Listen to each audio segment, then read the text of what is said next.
Hey, beautiful people, what's up? As you've already seen in the title, today we are going to discuss about the go-to-market strategy for software marketers or SaaS marketers, right? It's very much critical that you should be completely focused at least for a few weeks to prepare a rock-solid go-to-market strategy, because go-to-market strategy is nothing but a plan or a strategy or a groundwork that will lay out before even we go out behind a market, right? It's one of the strategies that will determine your future all marketing campaign activities, about the testing, about the content strategy, about the marketing calendar, about allotting the work to the writers, creating landing pages, creating copy. Each and every aspect in your marketing is going to depend on your go to market plan. So without any further ado, let's get started. When I'm talking about go to market strategy has foundation, as we all know as marketer, is called as STP. Segmentation, we say it's segmentation, targeting, and positioning, right? So in this quick tutorial,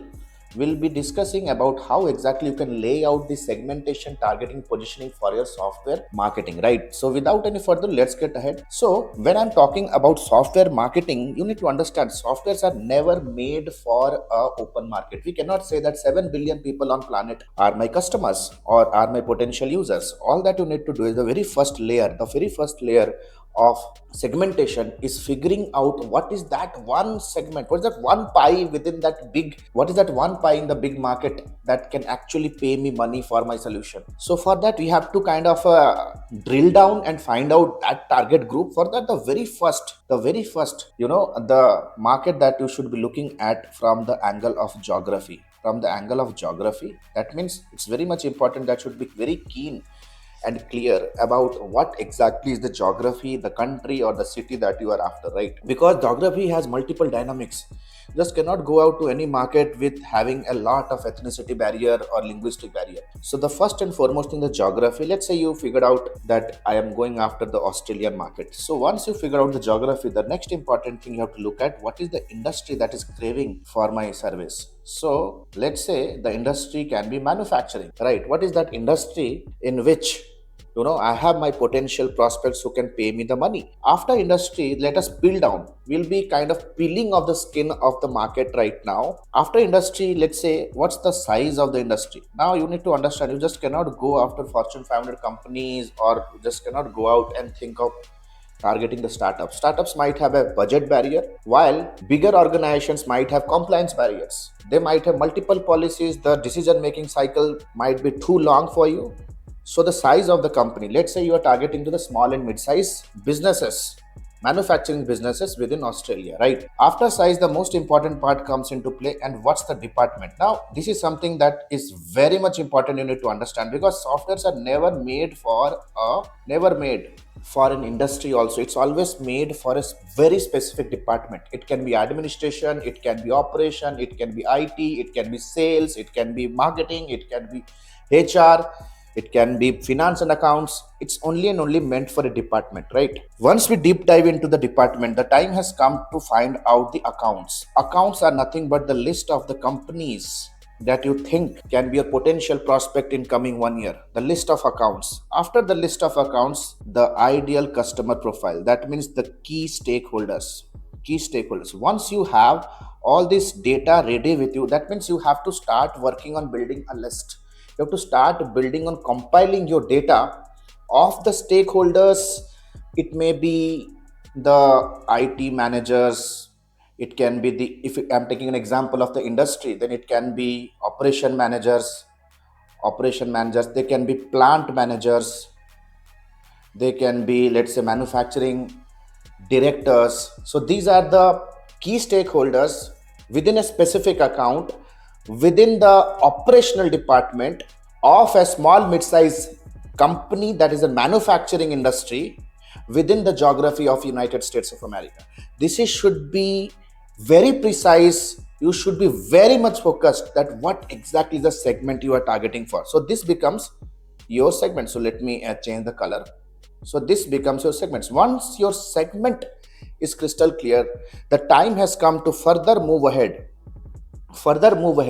and understand the targeting. Targeting is nothing but reaching out to the personas.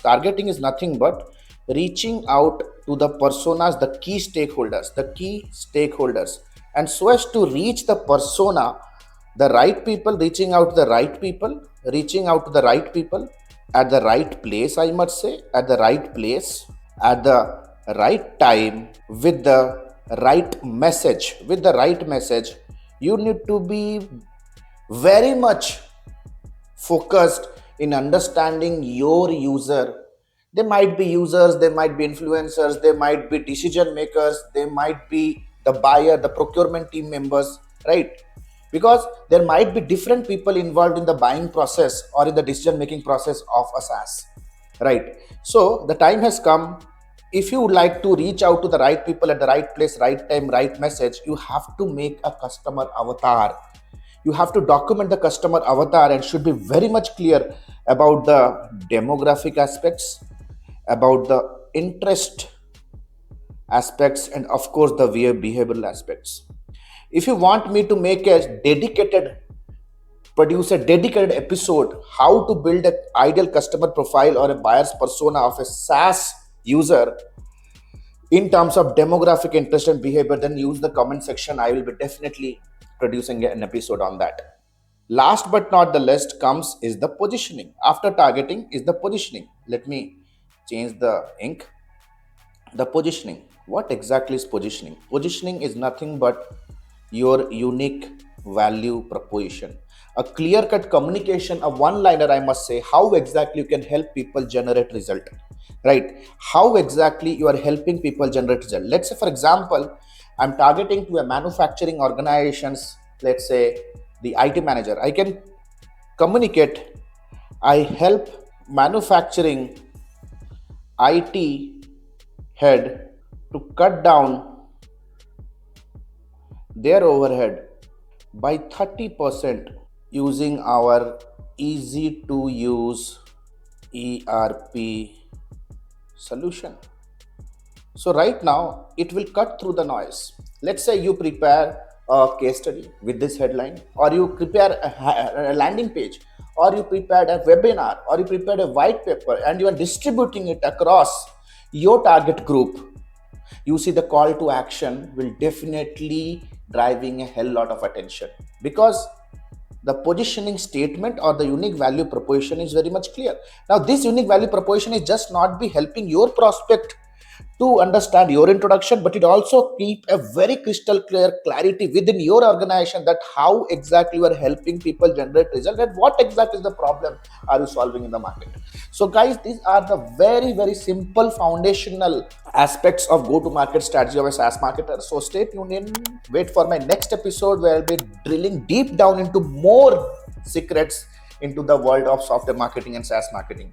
And just for your kind information, the demand generation mastery for IT marketers, software marketers, and SaaS marketers is now live. It's a 10 hours of live class program where you'll be absolutely learning how exactly to figure out the market, how to create a killer content strategy for your SaaS products that cut through the noise and resonates to each and every stage of the funnel. And the batch is going to begin really soon. So what are you waiting for? Click on the link below, get in touch with our client success manager and know more about the program. Thank you so much.